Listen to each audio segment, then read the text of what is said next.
ગાંધીનગર ખાતે વિસાવદરથી પેટા ચૂંટણી જીતેલા ધારાસભ્ય શ્રી ગોપાલભાઈ ઇટાલિયાએ આજે ગાંધીનગર ખાતે ગુજરાત વિધાનસભામાં અધ્યક્ષ શંકર ચૌધરીએ ગોપાલ ઇટાલિયાને ધારાસભ્ય પદના શપથ લેવડાવ્યા।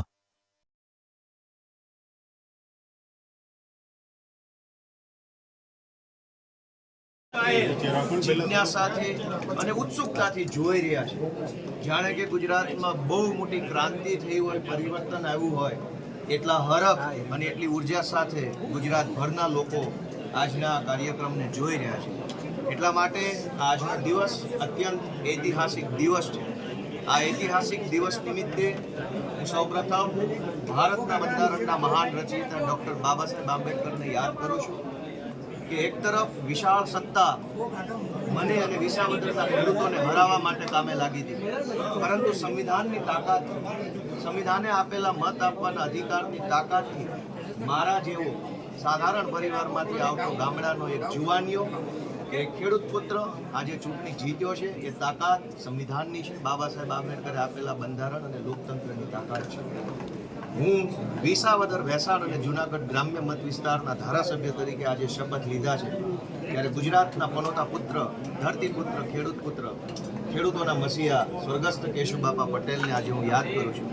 કારણ કે ધારાસભ્ય બનવું એ અલગ વાત છે, પરંતુ કેશુબાપા જેવા, પુરજી બાપા જેવા, પોપટ બાપા જેવા અનેક એવા આગેવાનોએ જેણે વિસાવદર વિધાનસભાનું નેતૃત્વ કર્યું છે, રત્ના બાપા ઠુમર જેવા, એ બધાએ સ્વર્ગસ્થ વડીલો, જે હયાત છે વડીલો, તમામ વડીલોને હું યાદ કરું છું, એમને નમન કરું છું અને એમણે ચિતરેલા ચીલા ઉપર, એમની કેડી ઉપર હું સારી રીતે ચાલી શકું, ગુજરાતના ખેડૂતો, ગુજરાતના ગામડાઓની સેવા કરી શકું, એ માટે હું આજે સંકલ્પબદ્ધ થયો છું।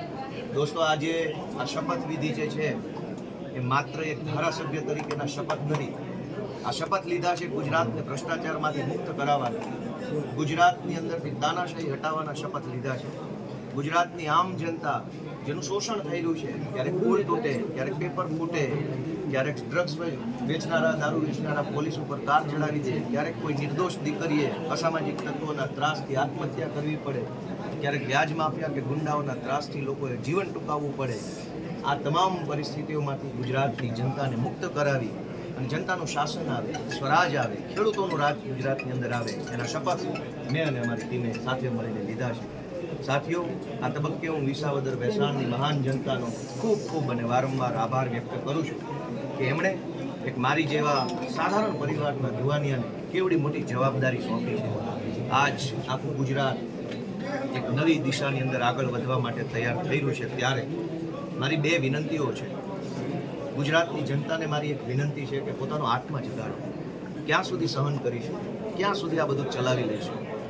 રોજ ઉઠીને અત્યાચારો થાય છે, અન્યાયો થાય છે, લોકો બેમોત મરે છે, ક્યાંક અગ્નિકાંડમાં લોકો બેમોત મરે છે, ક્યાંક લઠ્ઠાકાંડમાં મરે છે, ક્યાંક પુલ તૂટેને મરે છે, ક્યાંક બોટ ઊંધી વળેને ડૂબીને આપણા દીકરાઓ મરી જાય છે।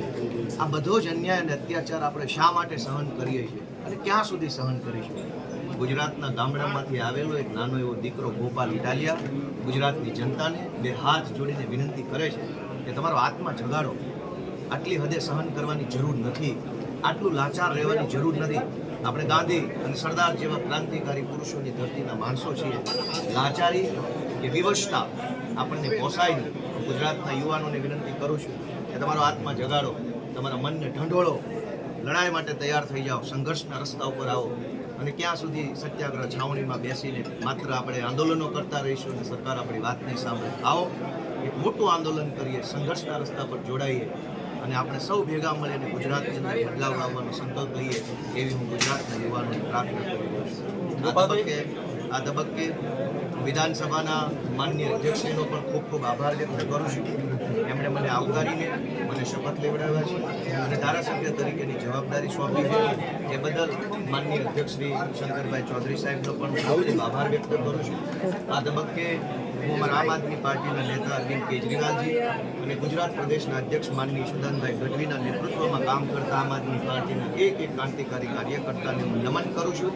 એમના સંઘર્ષને હું સ્વીકારું છું। એમના સંઘર્ષના દમ પર આજે મને જ્યારે આ તક મળી છે, ત્યારે આમ આદમી પાર્ટીના સૌ ક્રાંતિ પદાધિકારી કાર્યકર્તાને પ્રણામ કરું છું. ગોપાલભાઈ 2 દિવસ છે, એક ઘટનાક્રમ હતો કે વિધાનસભાના પગથિયા ઉપર બેસીને ગોપાલભાઈએ જે કર્યું હતું એના કારણે તમે જાણીતા થયા હતા અને આજે એ જ વિધાનસભા ગૃહના સભ્ય તરીકે તમે અહીંયા પહોંચ્યા છો. બંને દિવસ તમે કેવી રીતે જુઓ છો? બંને ઐતિહાસિક દિવસ છે. એક સમય હતો જ્યારે ગુજરાતની વિધાનસભાની અંદરથી જે કાંઈ નિર્ણયો લેવાતા અને નિર્ણયો પ્રજા વિરોધી હોય, જનતાનું શોષણ કરનારા હોય, જનતા ઉપર દમન થાય એવા નિર્ણયો હોય, એના વિરોધમાં મેં મારા આંદોલનકારી સ્વભાવ તરીકે એક જમાનામાં વિરોધ નોંધાવેલો. આજે મને જનતાએ વિધાનસભાની અંદર બેસીને નિયમ અને નીતિ પ્રમાણે વિરોધ નોંધાવવાની જવાબદારી સોંપી છે.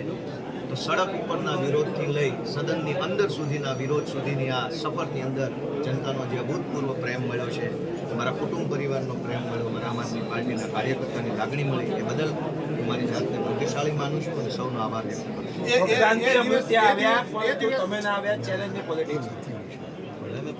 રોજ અનેક પુલ તૂટી જાય છે, છતાંય તે કોઈને સજા થતી નથી, કોઈ કાર્યવાહી થતી નથી.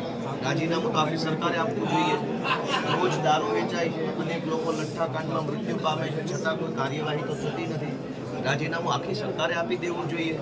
ઢગલા પર પેપરો ફૂટે છે, કડક કાર્યવાહીના નામે વાર્તાઓ થાય છે, કોઈ કાર્યવાહી થતી નથી. રાજીનામું આખી સરકારે આપી દેવું જોઈએ. ડ્રગ્સ માફિયાઓ એટલા બધા બેફામ બન્યા છે કે મોટા શહેરોના યુવાનોને ભરડામાં લીધા છે, છતાંય કોઈ કાર્યવાહી, ઠોસ નક્કર કાર્યવાહી થતી નથી. આખી સરકારે રાજીનામું આપવું જોઈએ. ગોપાલ ઇટાલિયાના રાજીનામું આપવાથી પુલ તૂટતા બંધ નહીં થાય.